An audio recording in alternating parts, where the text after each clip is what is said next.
Hello everyone, welcome back to the channel. So हम इस series में एपिडेमियोलॉजी ऑफ कम्युनिकेबल डिसीजेस कर रहे हैं। रेस्पिरेटरी इन्फेक्शंस के बारे में हम बात कर रहे हैं। लास्ट वीडियो में हमने ऑलरेडी स्मॉल पॉक्स के बारे में बात कर ली थी और हमने उसमें बात ये करी थी कि स्मॉल पॉक्स अब इरेडिकेट हो गया है। 1980s में जो है वर्ल्ड से इरेडिकेट हो गया था और 1975 में इंडिया से इरेडिकेट हो गया था। ठीक है, स्मॉल पॉक्स के बाद मैंने आप लोगों को लास्ट वीडियो में बोला था कि हम मंकी पॉक्स के बारे में बात करेंगे। सो ये वीडियो मंकी पॉक्स के ऊपर है। अगर आप ये रैश देख रहे हैं तो कैसा रैश है, वो पस्ट्यूल नहीं दिख रहा है, ऐसा रैश नहीं दिख रहा है, एरिथेमेटस रैश है।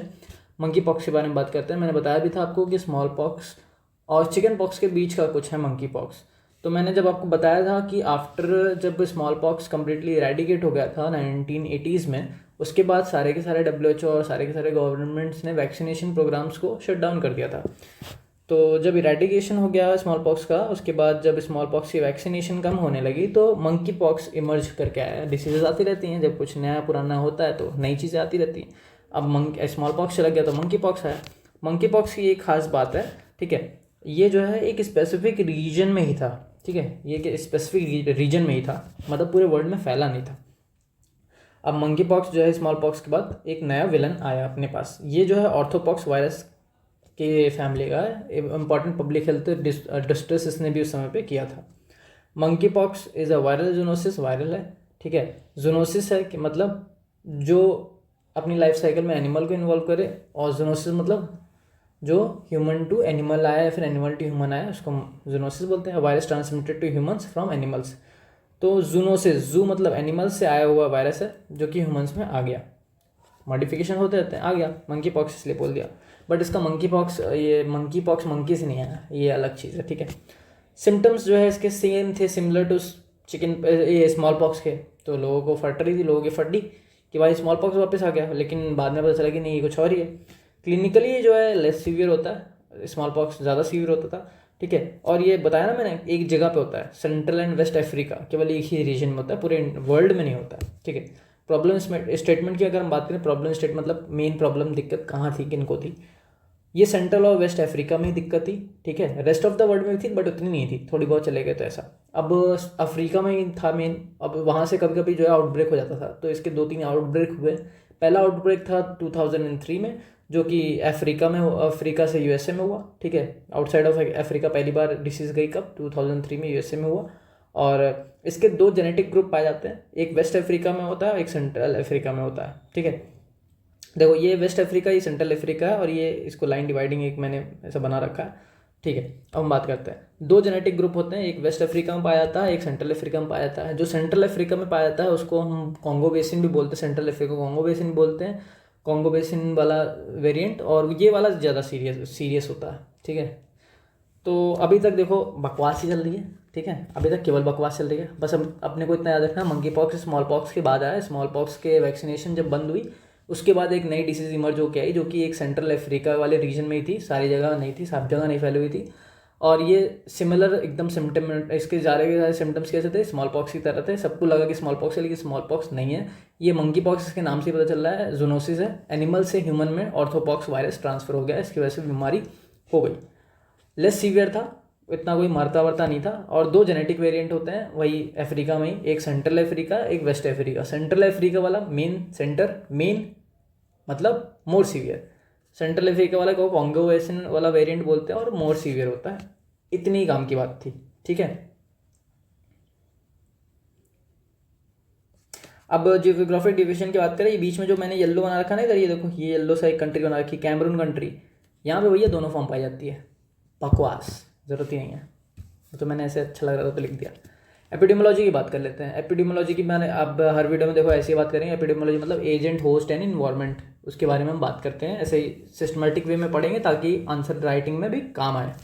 एपिडेमियोलॉजी की हम बात कर लेते हैं। एजेंट मैंने बता दिया था तुम्हें, क्या जीनस जो है ऑर्थोपॉक्स था, फैमिली पॉक्सविरिडी थी, कोई नहीं पूछेगा, ऑर्थोपॉक्स पूछ लेगा भले। डबल स्टैंडर्ड डीएनए था, कहने की बात है। होस्ट इसका स्क्वायरल, रैट, और ये नॉर्मली जो है होस्ट इसके नॉन ह्यूमन थे, लेकिन गलती से ह्यूमन्स में आ गया।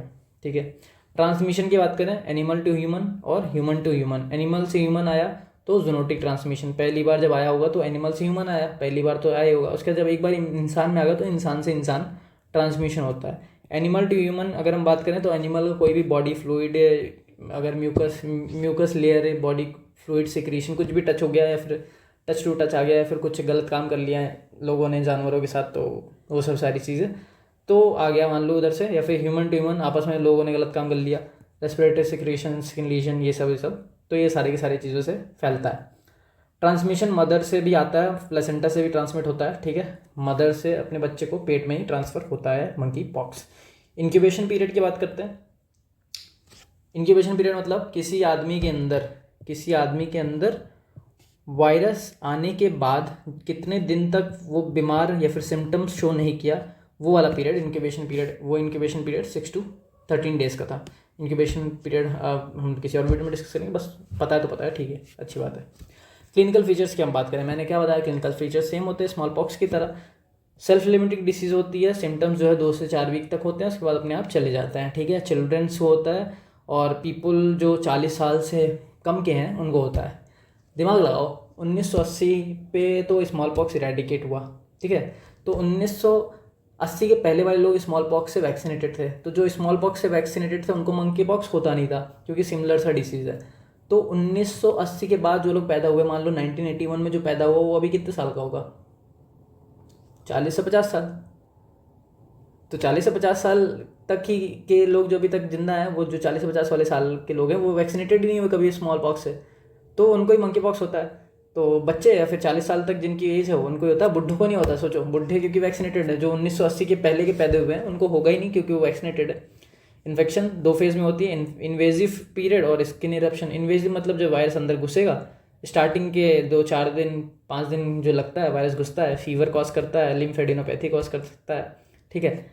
अब यहाँ पे लिम्फेडिनोपैथी सबसे मेन फीचर है, क्योंकि यही डिफ्रेंशिएट करेगा तुम्हें ये तुम्हारे स्मॉल पॉक्स से और चिकन पॉक्स से। ये स्मॉल पॉक्स से कुछ तो अलग होना चाहिए ना भाई, क्या क्या अलग है, लेस सीवियर है, ठीक है। और वैक्सीनेटेड अगर कोई है तो उसको नहीं होता, लेस सीवियर है। प्लस लिम्फेडिनोपैथी जो कि हमें देखने को कहीं और नहीं मिलती, कि कहाँ मिलती है, मंकी पॉक्स में मिलती है। ये इंपॉर्टेंट है, ये क्वेश्चन है, यही क्वेश्चन है जो है इससे, बाकी कुछ नहीं है। अब पहले इन्वेजिव होगा, फिर स्किन इरप्शन होगा। स्किन इरप्शन में क्या होगा भाई, 2 से 3 दिन बाद जो है, फीवर आने के 2 से 3 दिन बाद होता है सेम सेंट्रीफ्यूगल रैश जैसा कि स्मॉल पॉक्स में था।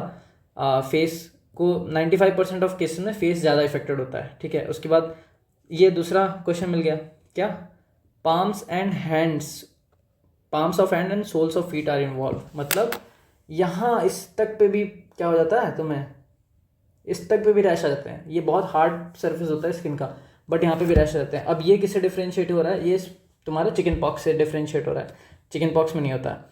आगे मैं फिगर देखता हूँ, फिगर में मैंने डाल रखा है कहीं, चलो फिगर में तो पाम दिख नहीं रहा है, वरना दिखाता, ठीक है। मतलब अब देखो, इस वाले मंकी पॉक्स में तुम्हें अगर क्वेश्चन बताऊँ तो जूनोसिस होता है, एनिमल से है वो तो तुम्हें नाम से पता चल रहा है। 2 जेनेटिक वेरिएंट होते हैं, सेंट्रल वाला जो है मोर सीवियर होता है, ये इंपॉर्टेंट हो गया। ऑर्थोपॉक्स वाला इंपॉर्टेंट हो गया, ठीक है। इंक्यूबेशन नहीं इंपॉर्टेंट है। क्लिनिकल फीचर्स में 2 इन्वेजिव पीरियड होता है और स्किन इरप्शन पीरियड होता है। इन्वेजिव पीरियड में तुम्हारा लिम्फेडिनोपैथी एक क्वेश्चन है, और स्किन इरप्शन वाले में तुम्हारा palms and soles of feet पे होता है, ये वाला तुम्हारा अच्छा क्वेश्चन है, ठीक है। अब और बात करें रैश की, तो रैश एकदम सेम सिक्वेंसली जो है तुम्हारा होता है, जैसे कि macule, papule, vesicle, pustule, scab और स्कारिंग, जैसे कि स्मॉल पॉक्स में होता था। स्मॉल पॉक्स के सिमिलर में एकदम सेम सा होता है, ठीक है। सेंट्रीफ्यूगल रैश हमें पता है, बाहर की तरफ जो पहले आता है उसको बोलते हैं सेंट्रीफ्यूगल रैश। ये देखो मंकी पॉक्स, चेहरे पे देखो एकदम ज़्यादा है, 75% चेहरे पे, ठीक है, पाम्स एंड सोल्स पे भी। अब बात करते हैं डायग्नोसिस, जहाँ पे भी डायग्नोसिस आए, पीसीआर लिखो, आगे बढ़ो, पीसीआर होता है भाई, ठीक है। उसके बाद जो है सैम्पलिंग कैसे लेते हैं, सैम्पलिंग सिक्रेशन, विक्रेशन, स्किन लीजन जो है, फ्लूइड ले लो वेसिकल का, पस्ट्यूल का, ठीक है। ये सब तो लिख लोगे, डायग्नोसिस पीसीआर, ठीक है। स्किन लीजन, स्कैब से उठाओ सैंपल, आगे चलो। ट्रीटमेंट की बात करते हैं। ट्रीटमेंट एक और क्वेश्चन, टेकोवेरिमैट एक एंटीवायरल एजेंट है जो कि यूज़ करते हैं हम मंकी पॉक्स में, ठीक है। टेकोवेरिमैट, चलो लिख लेते हैं, याद रहेगा, टेकोवेरिमैट, अपने लिए लिख रहा हूँ, मुझे भी तो पेपर देना है, ठीक है। टेकोवेरिमैट, ठीक है। ट्रीटमेंट सिम्टोमेटिक ट्रीटमेंट है, फीवर है तो बुखार वाली चीज़ें कर दो, पानी लगाओ माथे पे, पैरासीटामॉल चलाओ, एंटीवायरल दे दो क्योंकि वायरल चीज़ है। तो टेकोवेरिमैट एक क्वेश्चन और मिल गया भाई, अपन ने 4 क्वेश्चन ढूंढ लिए। मंकी पॉक्स जैसे छोटे टॉपिक से, ठीक है। वैक्सीनेशन अगर स्मॉल पॉक्स का किसी का हो रखा है बच जाएगा, और मंकी पॉक्स का भी तब भी 85% इफेक्टिव है। लो एक क्वेश्चन और हो गया है, स्टेटमेंट क्वेश्चन आ सकता है, monkey pox vaccine is 85% effective. एक क्वेश्चन और दिखा दिया तुमने मैंने। वैक्सीन बनती किससे? एंकारा स्ट्रेन, एक क्वेश्चन और हो गया, ठीक है। मंकी पॉक्स 2019 में जो है अप्रूव हुई थी सबसे पहले वैक्सीन, 2 डोज देनी पड़ती है, बकवास है। जितना ग्रीन करो वो इंपॉर्टेंट है। 85% वैक्सीन इफेक्टिव होती है और एंकारा स्ट्रेन इसका वैक्सीन में यूज़ होता है, 2 डोज देनी होती है। ये सारी इंपॉर्टेंट। प्रिवेंशन में क्या करेंगे भाई, रेस्पिरेटरी इन्फेक्शन जितने भी अभी हम जितने भी आगे बात करेंगे सब में क्या करना है, सेम, सब में सेम क्या, मास्क लगाओ और रेस्पिरेटरी सिक्रेशन से बचो, ये सारी की सारी चीज़ें ध्यान देना है। Rising awareness about the risk factor, लोगों को पढ़ाओ लिखाओ, अवेयरनेस बढ़ाओ, ठीक है। सर्विलेंस करो, रैपिड आइडेंटिफिकेशन करो, हेल्थ एजुकेशन करो, ये सब ज्ञान की बात है, हर में सेम लिखनी है। सो या स्मॉल पॉक्स कर लिया, मंकी पॉक्स कर लिया। मंकी पॉक्स बहुत छोटा सा टॉपिक था बट स्टिल सुनने के लिए थैंक यू। और अब अगली वीडियो में हम लोग क्या बात करेंगे, चिकन पॉक्स की बात करेंगे, ठीक है। तो चिकन पॉक्स में हाँ पहले ही बताओ इस वीडियो में क्या क्या क्वेश्चन था। लिम्फेडिनोपैथी मेरे को याद आ रही है, टेकोवीरी मैट याद आ रहा है मेरे को क्वेश्चन एक, ठीक है। उसके बाद मेरे को याद आ रहा है एंकारा स्ट्रेन जो यूज़ किया था, फिर एक मेरे को याद आ रहा है 85% इफेक्टिव वैक्सीन थी, ठीक है। और क्या याद आ रहा है मुझे, और क्या याद आ रहा है, एक चीज़ और याद आ रही है मुझे, हाँ पाम्स और सोल पे जो है इसके रैश देखने को मिलते हैं। अरे देखा, इतना छोटा टॉपिक तुम छोड़ देते क्योंकि कहीं है ही नहीं पार्क में।